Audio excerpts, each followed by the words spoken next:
Okay, so sticking with the Z guard, gonna look at another couple of options of getting through, okay, getting past the shield itself. On Thursday we looked at using the weave. Okay, so we're just gonna start off drilling what we did last Sunday, but including the weave in the mix as well. Okay, so we've interlaced our arm between the legs, and we want to pin the bottom hip. Okay, so for this, okay, for the type of pass we're looking to attain from here, we're looking to use the 45. Okay, so which means we need to create an anchor point. The good thing about the Z guard, okay, is it's a very strong guard. It's a very good frame for the person on the bottom, but it does offer up the ability to come through and get control of that bottom hip with our arm. Okay, when we're looking to pin from the top, okay, so pressure passing is 90% pin, 10% transition. We're always looking to apply the 45. Okay, so I need to create an anchor point at the nearest joint on the same side that I'm passing. So when I'm in the Z guard, the nearest point is actually the knee.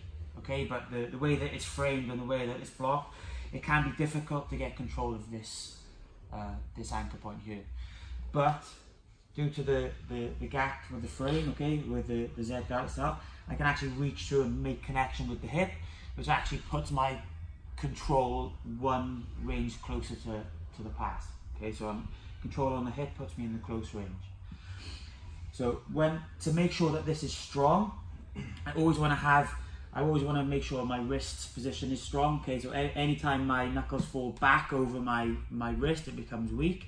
So if Bryn was to look to bring this leg up, it would actually affect my arm more than if I bring it over. So if you think of your hand like you're arm wrestling, curling your knuckles forward actually gives you a stronger grip. Okay, so I'm keeping a closed fist, I'm flaring my wrist forward, and I'm digging in to the bottom of the leg. Okay, so I'm digging into the anchor point. Okay, from here, I'm still going to look to wipe the leg out, so Bryn's feet aren't connected, okay, because it's just a drill. So I've got my anchor point. Okay, I'm looking to take control of the wrist or the elbow. Obviously in the gi I take the collar because it's more available, but we can do this off the wrist. Okay, so same thing, I want to have my thumb pointing towards his head, I want to pin to the floor, and I want to have like a forward push on the wrist. Okay, this helps me with the control, actually helps me with the control of this shoulder. Okay, so even though I'm controlling pretty much the furthest I can be from that shoulder, pushing it away helps me keep that shoulder stay close to the mat. Okay, so from these grips, okay, I'm going to lean my hip in, so I'm looking to slide my knee back, turn my hip enough so that I can rotate my foot out of the guard.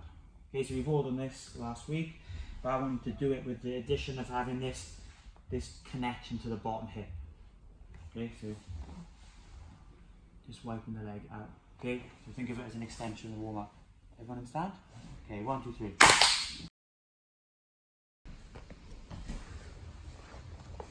Do you do that little thing where you wave to your parents when you're doing a play? Hi, Mom. Okay, so we're going to look at, so the last week we looked at taking advantage of this leg being in the wrong position. Okay, so obviously when we're actually rolling with someone, we need to assume they'll be in the right position. Okay, we can't just assume they'll give us the wrong thing where the knees come past the centre line, which gave us the ability to do the technique we did last week. Okay, so there's ways in which we can create that wrong position, that mistake. So the weave is really good for this. Okay, so I'm looking to create that turn on Bryn's hips. Okay, so I'm using a strong wrist and I'm like rowing my elbow forward, which puts pressure on the back of the hamstring and pushes this bottom leg away. So it gives me that turn on the hip. Okay, so the position of this hand can be high up in the hip, or it can be down towards the knee. Okay, so I can play with this to give me different actions on the top leg. Okay, because when we talk about the 3 areas of control, okay, the hip, the armpit, the head, it actually covers quite a large portion of the body. So the hip is actually tip of the knee all the way up to the middle of the rib. Okay, it's a surface area. So if I can control anywhere like hip and down, I'm getting the same action that I need, okay, for the 45. So with this block, okay, I can bring my hand down more towards the middle of the thigh because I want more action on the bottom leg. I want it to go away from me, and it helps me roll my elbow, my arm into the back of the leg. See, and it puts the knee across my center line. So Bryn's really strong with his leg, like he's got locked feet and it's in the correct position. Okay, I can action this. Okay, I can roll it across me. Now I've got it past my center line. Now look, I can just make a little shimmy across. So I'm taking my outside hip towards the bend in the foot. Okay, and which will allow me to hit into this top leg a lot easier. Okay, and I can get this turn to clear over the bottom leg. Does that make sense? So we're now using this grip here, this position of the arm, to create that action which will make it easier for me to break the feet apart and hip into it and windshield wiper out. Okay, so look, I've got this action on the top leg, so Bryn stays strong. I've got action on the top leg to push it down and shimmy my body across, and now I can windshield wiper out of the position. Cool?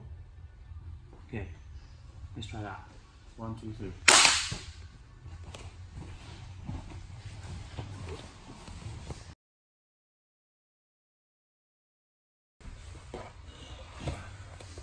You love a tangle, don't you?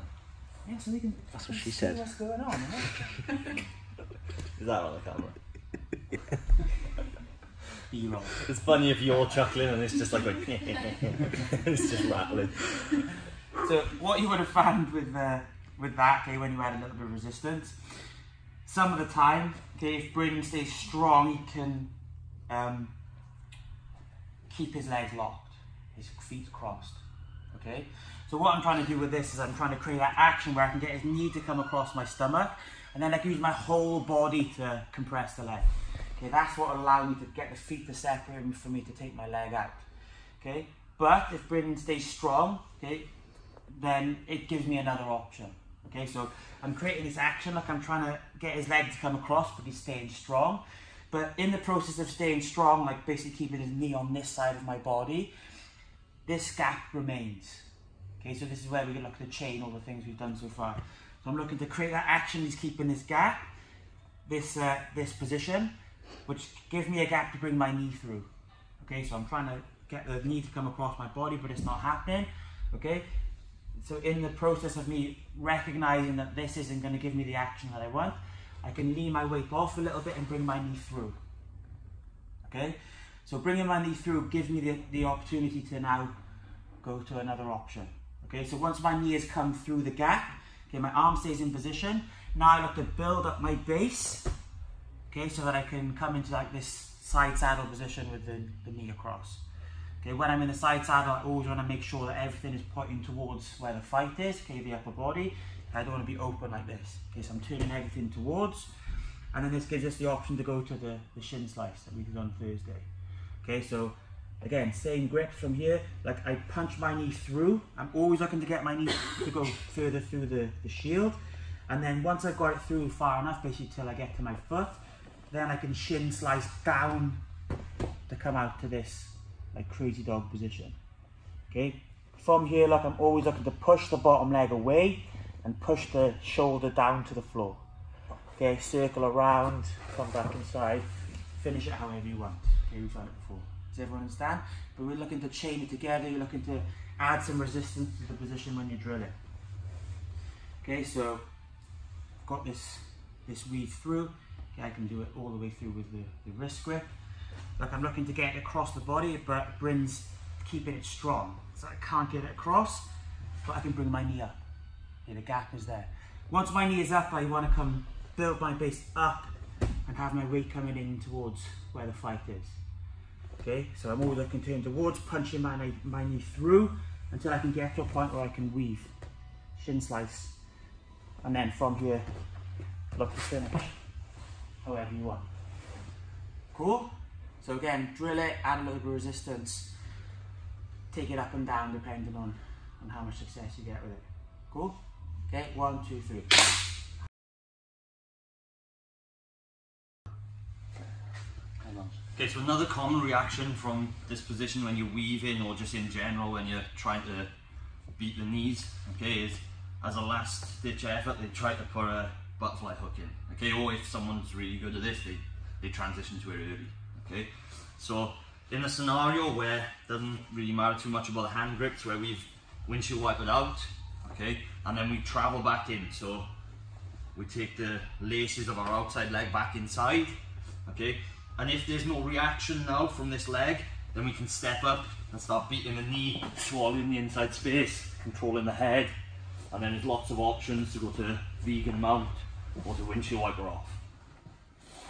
Okay, but somewhere in that transition, a lot of people will put a butterfly hook inside, okay, and that's where we have to change the angles and start looking to knee cut on the far side, okay, but the transition is really nice. So we windshield wipe it out, and then we pummel back inside, and usually around now they start to pummel that hook back inside.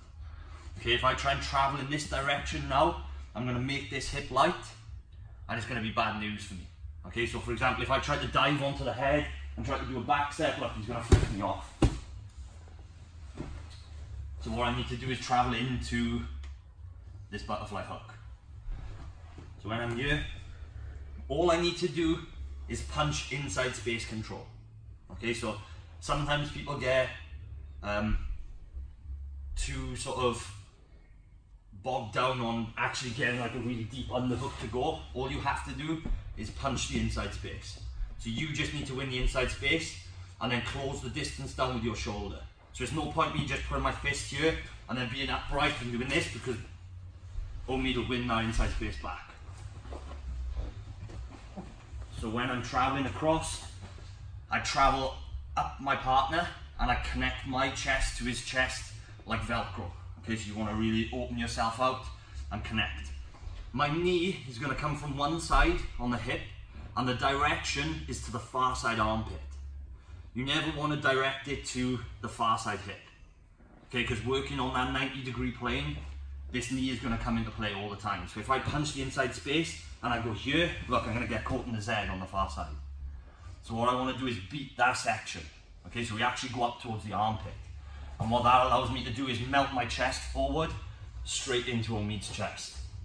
So we've got to this position. We've got to this position where we've got the outside leg wedged back inside, and they've set up a butterfly hook. All I need to do is win inside space control, and then my chest travels to their chest here. Look, my head is going over to the far side, and then my knee cuts. Okay, if Omid tries to bump up in towards me, look, he's getting caught on my chest straight away. So with resistance, this one can sometimes be a bit of a bang. Okay, as you cut across, they try and turn up and they just hit your chest. Okay, so it's quite a fast knee cut. So we've weaved out, we've weaved back inside, they've set up the butterfly hook. All I need is inside space control. Chest comes up to the chest, my head is going over the shoulder, and my knee follows in the same direction up to that far side armpit. Look, this hand can actually just base on the floor. Okay, if at very best for Omid, he catches my foot, and then it's just simply pry out the leg. Okay, so see which one's bent, press it away, and walk your hips back into their hips to collapse the bridge. Everyone happy? Okay, with your partners, 1, 2, 3.